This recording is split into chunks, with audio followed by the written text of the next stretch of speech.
听皇帝说华妃尽早复位一事，是你的主意。在《甄嬛传》中，大家有没有注意到一个有趣的小细节？同样是会外秀中，太后非常喜欢梅姐姐，却对甄嬛多有忌惮，时不时还要敲打甄嬛一番。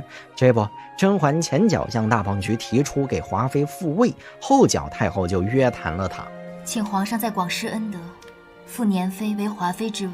而这场约谈可谓是惊心动魄，甄嬛全程小心翼翼，不敢有丝毫懈怠。那么约谈中究竟发生了什么呢？今天让我们来扒一扒其中的细节。甄嬛来到寿康宫以后，太后状若无意地问：有些日子没好好的跟你说话了，最近都忙着什么呢？其实甄嬛忙着干什么，太后心知肚明，无非是忙着插手朝政。她之所以这样问，就是试探甄嬛在她面前够不够坦不坦诚。让我们来看看甄嬛是如何回答的。臣妾无事可忙，左不过是打发时间而已。内务府给御花园里送了2只仙鹤，长得挺漂亮的，和园子里原来那2只梅花鹿凑在一块儿，正应了鹿鹤长春的景儿。见甄嬛这样刻意隐瞒，太后感到十分不满，于是冷哼一声，端起药碗喝药，并不接甄嬛的话茬儿。这药好苦啊，喝的人舌头都木了。这时梅姐姐端着一碟山楂从帷幕后面走了出来。太后，这是新制的山楂，酸甜开胃的，您刚喝了药，用这个是最好不过了。看到梅姐姐，太后直接来了一个光速变脸。只见太后满脸笑容地说了这么一句话：还是你这个孩子有孝心。不得不说，太后是有点阴阳功夫在身上的。这句话里面的还是很有采揖捧揖的意味，还是梅姐姐有孝心，可不就是在暗骂甄嬛没孝心，当着婆婆的面儿都不说实话。既然你甄嬛不坦诚，那就别怪哀家疾言厉色。太后笑呵呵地品尝完山楂以后，便开始对甄嬛兴师问罪。婉嫔，你可知罪？甄嬛闻言赶忙在太后面前蹲下。臣妾惶恐不知，还请太后明示。甄嬛一味装傻，已经让太后失去耐心，于是太后直接开门见山：你好大的胆子，竟敢以妃嫔之身干预朝政！因为太后的语气过于严厉，梅姐姐也开始替甄嬛担忧起来，一时间竟是手足无措。太后见状，罕见地对梅姐姐说了一句重话：哀家问她呢，你慌张什么？太后不明白梅姐姐怎么就对甄嬛这么信任，在不知道发生了什么事儿的情况下，张口就要替甄嬛辩白，这样的纯良心性怎么玩得过甄嬛的800个心眼儿？对此太后简直恨铁不成钢。甄嬛深知后宫嫔妃干预朝政是大罪，因此她必须咬紧牙关，坚决不能承认确有此事。臣妾不知太后为何要这样说，可是臣妾实在不敢犯这样的死罪。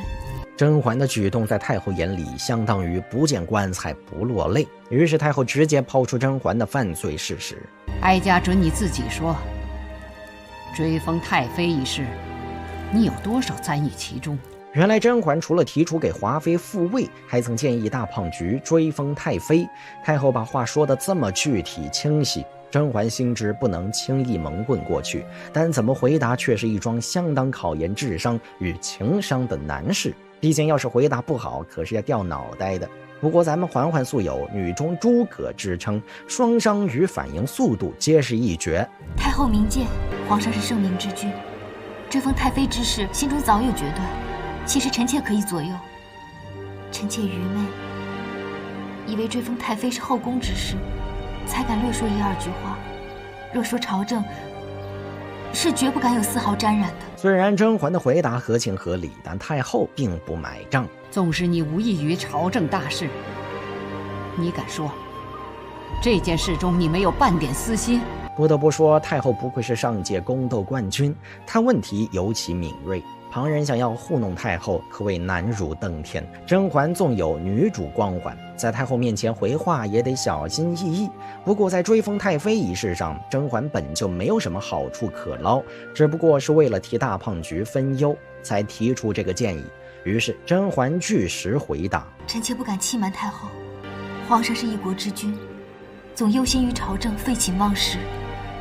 臣妾得幸于皇上，能够侍奉左右，若有私心，也是希望皇上能够万岁平安，臣妾也能得以眷顾，平安终老。见甄嬛说的恳切，不像是撒谎的样子，太后便暂时放过了她。这点私心，后宫哪个嫔妃没有？也罢，起来吧。既然甄嬛说一切都是为大胖菊着想，太后也就顺着甄嬛的话头，规劝她和梅姐姐：你的私心，人人都是一样的。有了皇帝才有你们，就像曹贵人，她起码还有个女儿可以依靠。可是像你和梅儿这些没有孩子的，尽管眼下风光，只怕晚景凄凉，所以你们能指望的也只有皇帝一人。梅姐姐自从经历假孕事件以后，就对大胖菊心灰意冷。太后虽然喜欢梅姐姐在自己跟前尽孝，可是为了梅姐姐的前程着想，太后认为梅姐姐还是应该在大胖菊身上多花心思。至于甄嬛，太后原本就觉得她干政过多，现在说这番话就是在提醒甄嬛，嫔妃的本分是尽心侍奉皇帝，为皇帝生儿育女，可别做出逾越本分的事儿。讲完这段劝告之词后，太后又提起华妃复位的事儿。听皇帝说，华妃尽早复位一事，是你的主意。这里其实太后耍了一个小心机，太后不是不知道梅姐姐痛恨华妃，所以此时她故意当着梅姐姐的面询问甄嬛这事儿，其中意图就很耐人寻味了。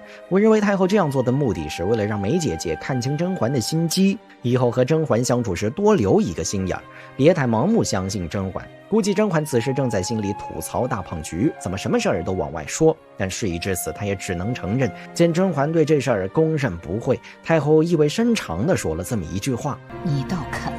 其实甄嬛对华妃的恨意并不比梅姐姐少，毕竟从表面上看，甄嬛小产可是华妃造成的，但嬛嬛却能按下个人情绪，劝自己的枕边人给自己仇人复位。俗话说忍字头上一把刀，一个女人能忍到这种地步，必然是在谋划更大的事儿。甄嬛听太后的说话语气不对，知道太后定是起了疑心，便连忙解释：恳请太后明鉴，局势之下，前朝要安抚人心，后宫也要，臣妾不能为了一己私怨而干扰国事大局。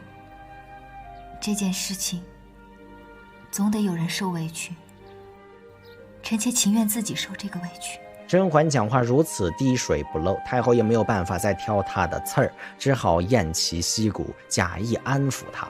好孩子，哀家不料你有这样的心气，难怪皇帝偏疼你，准你入御书房陪伴。要说太后是懂卖队友的，前面刚卖了大胖菊，现在又开始卖皇后。哀家原本听皇后说你在御书房陪伴皇帝甚是妥当，哀家是不放心。御书房岂是后妃能够擅入之处？你又一向是个聪明伶俐的，若这聪明没有用在正途，哀家断断不会容你。这番话可以说是赤裸裸的警告，但太后觉得犹为不够，于是等梅姐姐离开以后，太后又单独留下甄嬛开小会。古语说女子无才便是德，哀家觉得不通。可是太有才了，也会有薄命之险。这后宫里虽说你们只是一介女流，却是个女人一哭一笑都能引发前朝风吹草动的地方。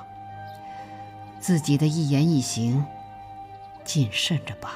至此，这场惊心动魄的约谈终于顺利结束。不得不感叹太后的气场真的很强，也就是咱们嬛嬛够稳，泰山崩于前而色不变，换了别的嫔妃定然扛不住太后如此威严的兴师问罪。